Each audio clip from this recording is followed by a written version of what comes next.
We have a chance now to talk to the owner, good friend of Suzuki, many others. Mr. Rolls, Oli Rolls Provales. Hello, hi everyone. Hello, And hello, bro. Congratulations on yet another launching. This you. time, Suzuki Ramen, right? Pangilan na ba to? Pangatlo. Pangatlo. So the first one is In yung nandun sa Dera. Centurion, Oo, right? oo. Guys, alam nyo, parang kailan lang, pinatikim lang sa amin ni Rolly yung kanyang mga recipe ng ramen. Before he launched everything, marami kami na Oo. pinasubok na yung ramen. Right? Yeah. Trivia yun, baka hindi nyo alam.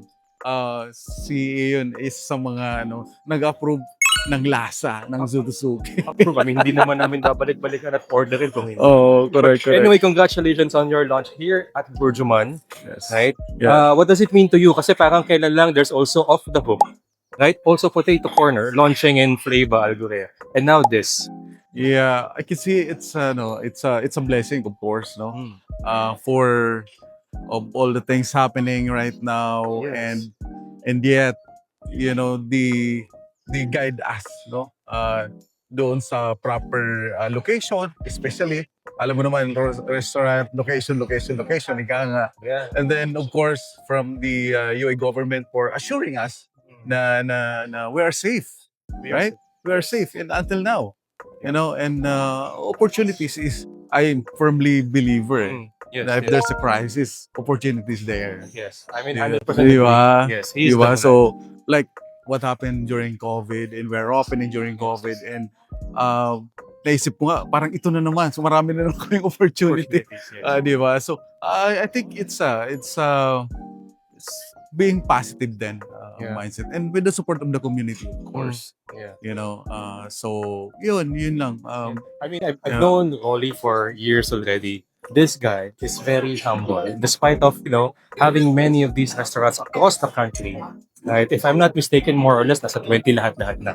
20 plus. Going there. 17, 17, 18. Yeah, everything. yeah. Wow, nice. Very humble in the community. Yeah. And yet, tulad ng sinabi niya, he's taking this kind of circumstances of opportunity, to Yeah. go away. Yeah. But Oli, I have a question. Kasi here in this country, Mm-hmm. ramen have some challenges. Kasi we all know that ramen is done in a different broth. Yeah, di ba? yeah. Especially sa atin sa Pilipinas or sa Southeast Oo. Asia. Pero paano mo na, you don't have to reveal the recipe, of course. Pero alam mo kasi yung broth na nagugustuhan ng family Yeah. ko, it's chicken-based Yeah. broth, but then it's still, serving the expectation of ramen lovers. Yeah. Yeah. Siguro I love ramen. I love eating ramen. Before we conceptualize yung Suzuki, I tried a lot of ramen restaurants, and nakita namin yung gap in between. Kasi knowing Japanese is expensive, relatively expensive. Yes. So parang if you have to have like a good ramen, you have to spend like 60 dirhams per bowl. Yeah. Yeah. Pag medyo mura naman, parang yung expectation mo, siyempre, you're paying less. Yes. Di ba? So, parang pinatter namin dun sa yung gap in the middle. Na you don't have to sacrifice the compromise, the quality, and yet affordable. Yung value for money. Yun naman yung kasi for me naman is a little bit of, just to cover the cost, and that's it.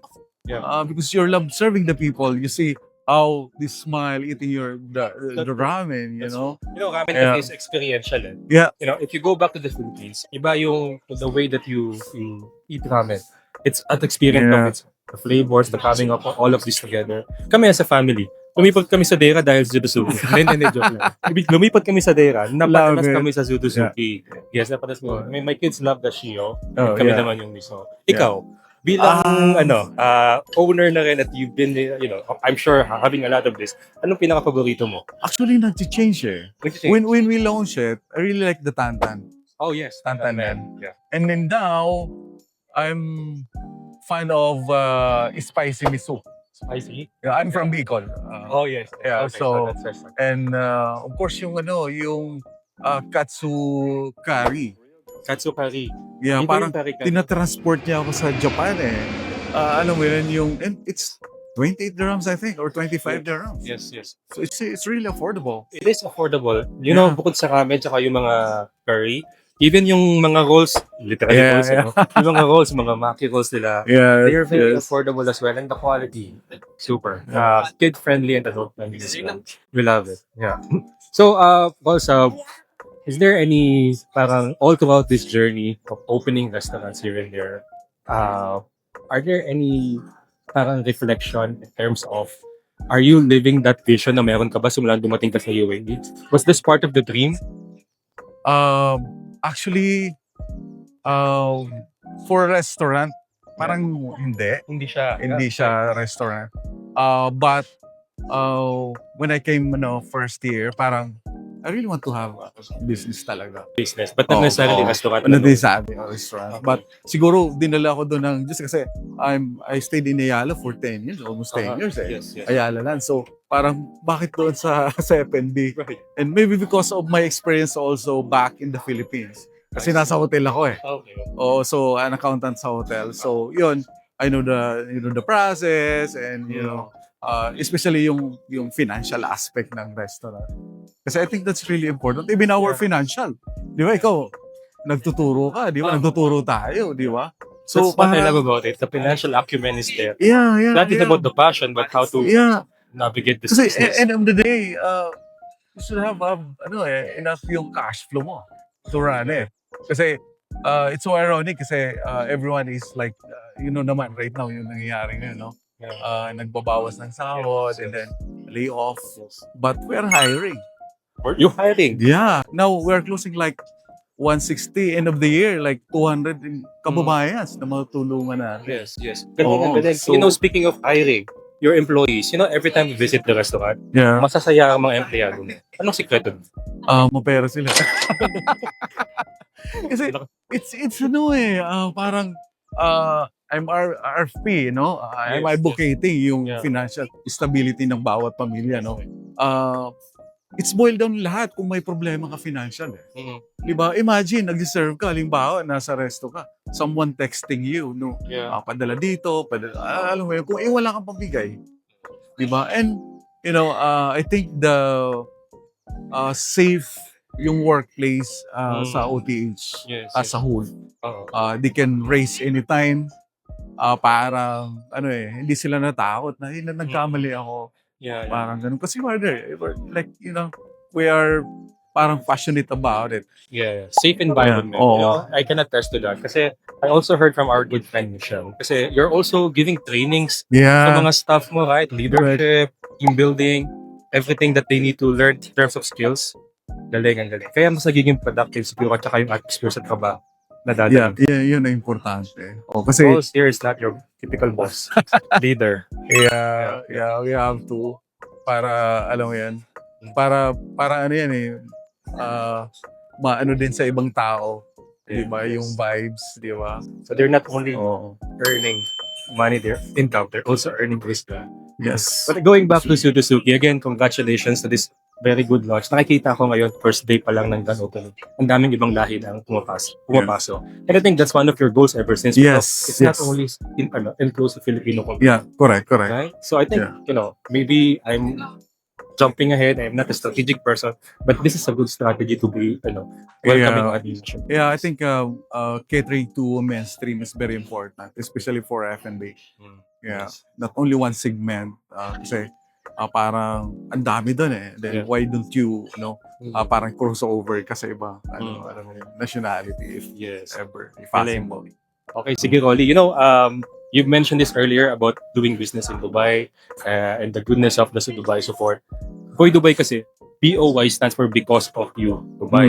Can you fill in the blank? BOY, because of you, Dubai, blank. Yeah, because of you, Dubai, you're giving a lot of opportunity to all of us. Yes. We be able to practice of our religion, di ba? That's true. Yeah. Our religion and our career over here. Yes. Parang it's limitless eh. Yung potential na to do a business here in Dubai. And in the support of the government. That's the word, limitless. Despite of where you come from, pagdating dito, fully supported, they will give you anything it needs in terms of equipping to run a business. Pretty sure it's not going to be smooth sailing, pero Dubai has proven time and time again that despite the challenges, they are there to support it. And especially they are like may mga discount pag renew ng so it's giving a discount. Sure. So entrepreneur. For only final word for the people watching, where they can find Suzuki, Off the Hook, or Potato Corner. I would like to invite everyone. We have in Dera, Suzuki Dera, and Flava Algorer, and the new branch here in Borjuman, Food Pavilion. And soon in Abu Dhabi. See you soon in Abu Dhabi. Yes. Dalma Mall. Sa home turf. Yeah. And follow Suzuki here on their socials. They're running promotions and campaigns every now and then. Same with Off the Hook and Potato Corner. Maraming salamat for your time. Thank you for having us here. Love it. Thank you. Bye. This is our favorite miso ramen, right? Like, ito yung binabalik-balikan namin every time we are at Suzuki or whenever we are ordering online.